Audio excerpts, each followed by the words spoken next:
Welcome to Astrodology, the podcast that brings you knowledge, wisdom, and principles that can help you find the peace and comfort we all seek and deserve in our lives.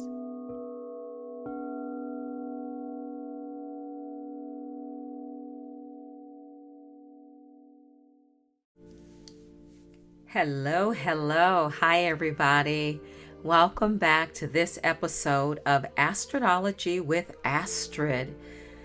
I hope you're doing well as we're entering the full glory of spring 2024.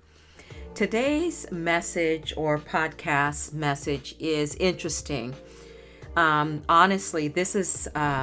I was looking through some old notes because I've been writing and preparing messages for the last 22 to 23 years. When I first became a yoga teacher, I used to call my classes Practice with a Message, because when people are in yoga poses, breathing and focusing, I realize the mind can be very open and fertile.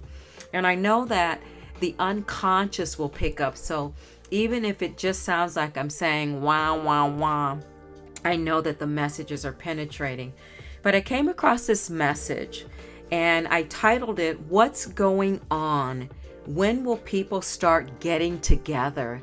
And I think this is a feeling that's happening more than ever these days with everything going on socially, politically, around the world, globe, in the United States. We're just in very, very challenging and interesting times. What's going on? So I was inspired, love Marvin Gaye, one of the most amazing performers, musicians, singers of all time. But his song, What's Going On, was really so profound. Even now today, if you listen to it today, it just seems so applicable. Mother, mother, there's too many of you crying. Brother, brother, brother, there's far too many of you dying. You know we've got to find a way to bring some loving here today.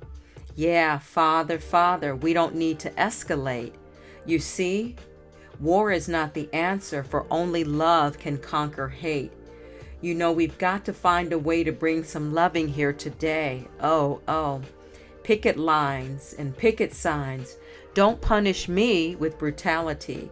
Talk to me so you can see, what's going on. Mother, mother, everybody thinks we're wrong. Oh, but who are they to judge us simply 'cause our hair is long? Oh, you know we've got to find a way to bring some understanding here today. Again, What's Going On is an album by American soul singer Marvin Gaye. It was released in 1971, and again, those lyrics are profound and appropriate.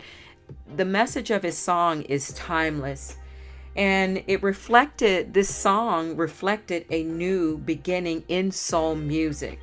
The lyrics about drug abuse, poverty, and the Vietnam War. And the album is still consistently voted as one of the landmark recordings in pop music history. And it's considered to be one of the greatest albums ever made. So the message on this podcast is inspired by this song, What's Going On, and also from the movie Jonestown. I don't know if you've ever seen the film Jonestown. It's a film about Jim Jones and the People Temple. But then this message closes out because it's, again, back to the theme of what's going on. It's about one man, a young man from Australia. And I originally saw him on the Oprah Winfrey Show, and I'll get into that in a moment. So let's go into Jonestown. So Jonestown chronicles the Kool-Aid suicide, Kool-Aid in quotes. When the incident happened in the 70s, it really rocked the nation and the world. It was coined the largest mass suicide in world history.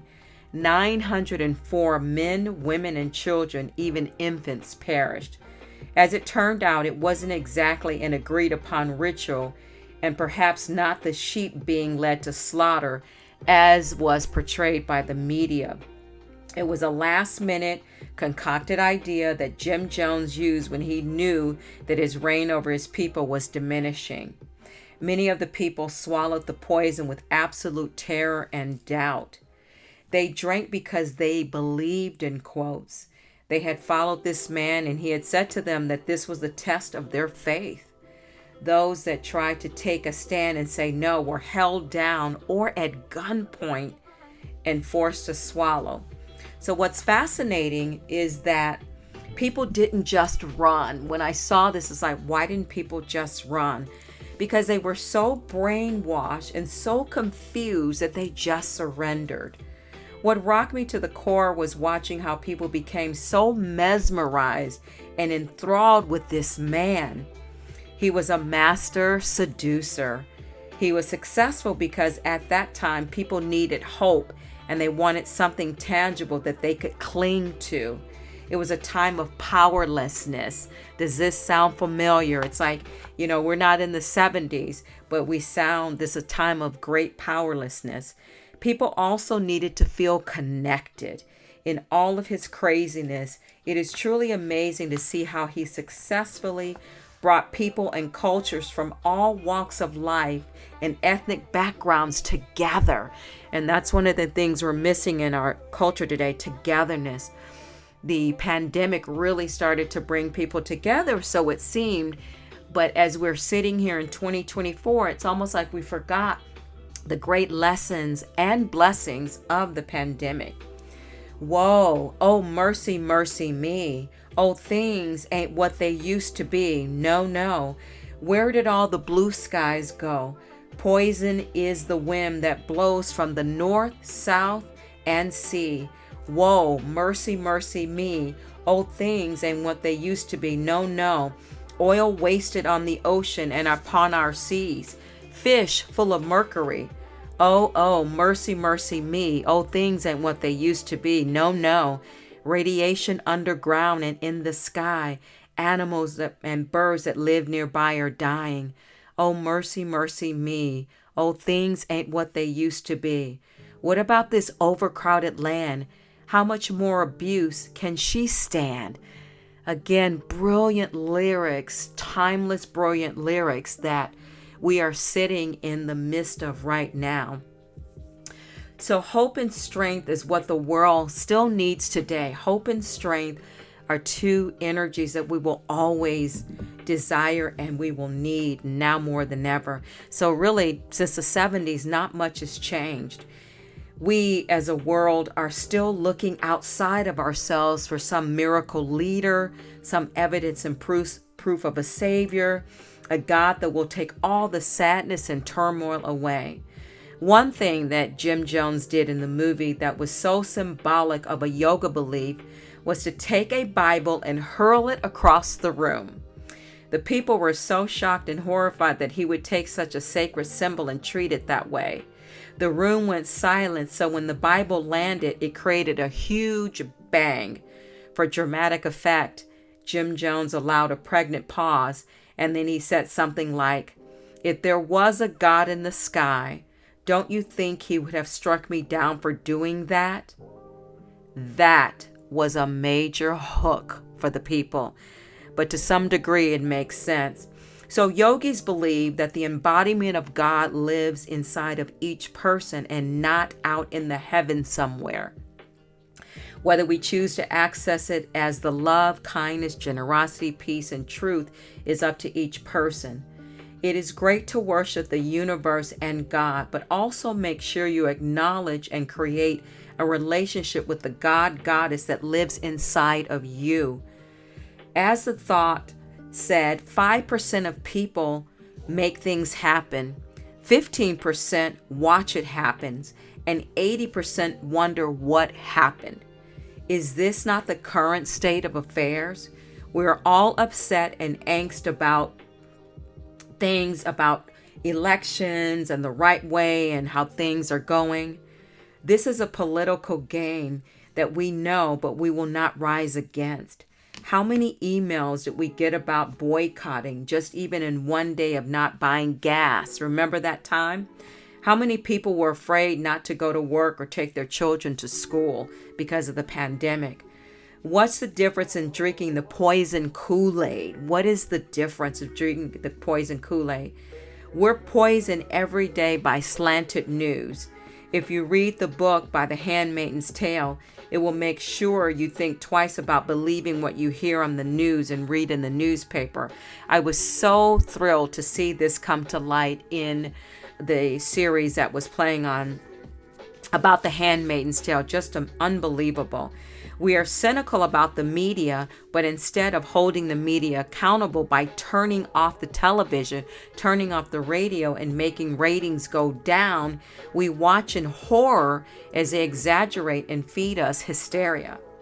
There, of course, is some excellent reporting, but to get to it, we have to wade through tides and tons of crap. So again, universally, we are still struggling as a species, as a race.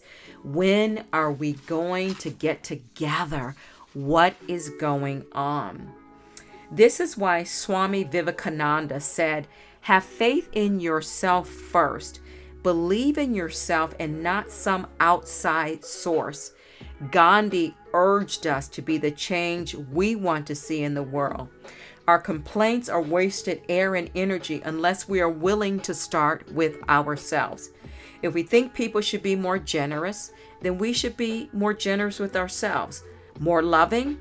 Do you love yourself? More patient? Are you patient with your mistakes and path in life? When we use ourselves first, we get lots of practice. So it then becomes a natural transition to treat others the same. What's going on? Throughout civilization, man has struggled to find the line between fitting into society and living his own life. The line between taking too much and giving too little. We each have a purpose and a contribution that we can make. So let's get into this one man.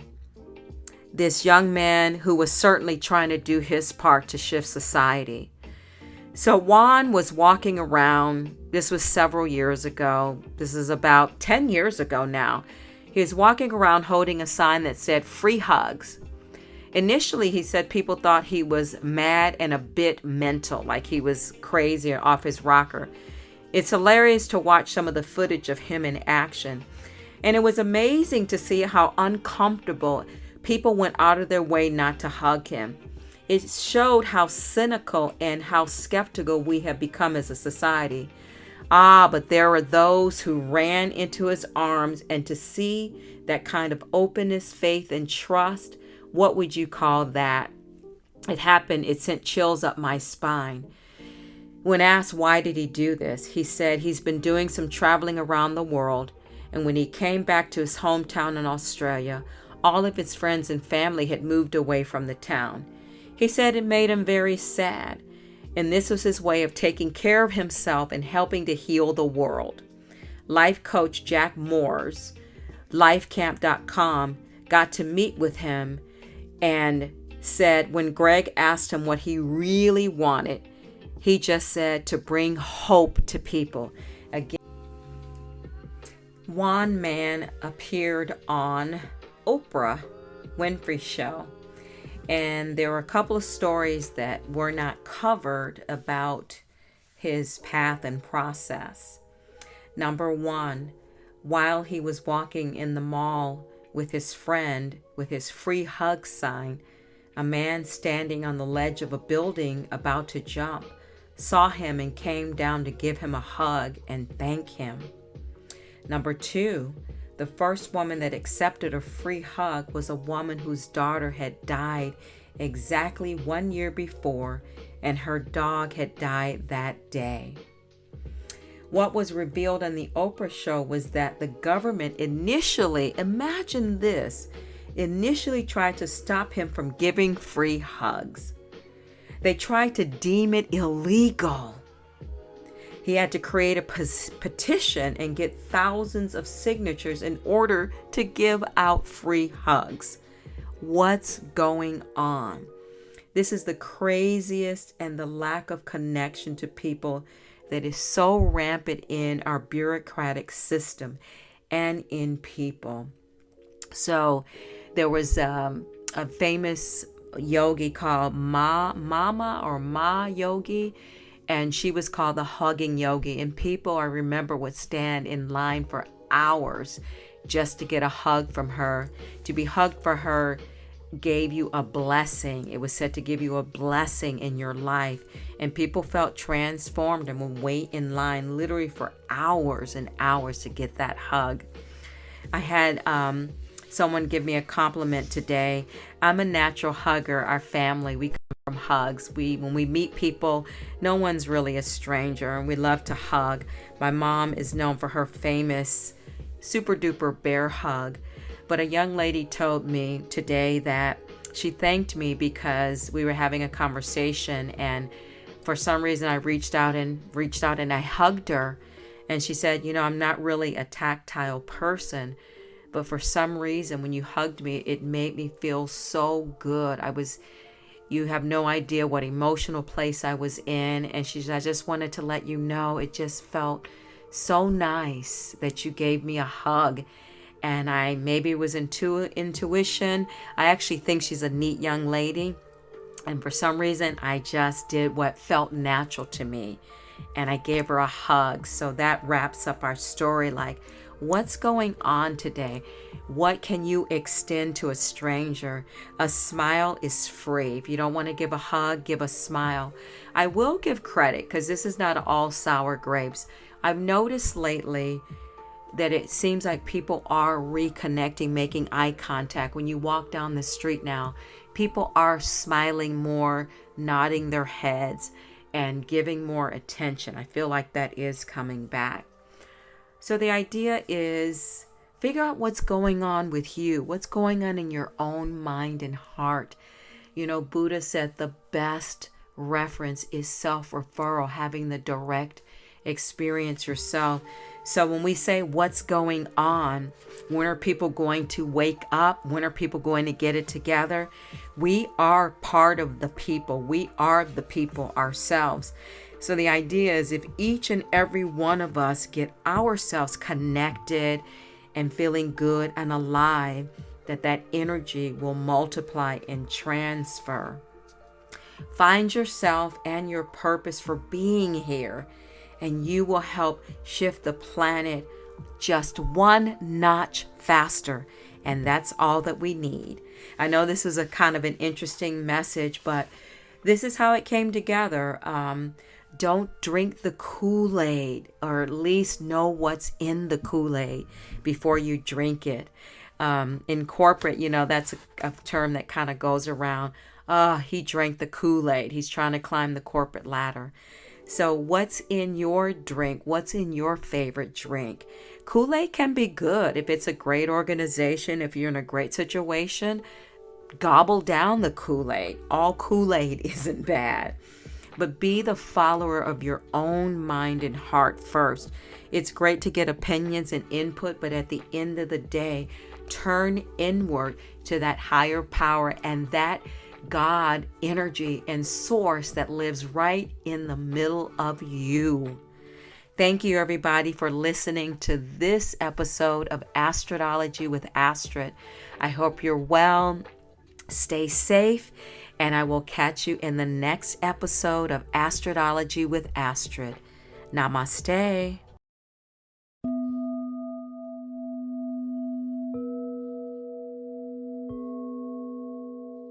Thank you for listening to Astrodology. If you enjoyed this episode and would like to help support the podcast, please hit the subscribe button and tell your friends about it by sharing this program on social media. You can also follow me on Instagram at Coda Life Goddess or at CodaLife.com. Coda is C-O-T-A, Coda Life Goddess or CodaLife.com. Thank you again for listening to Astrodology, and I'll see you next time.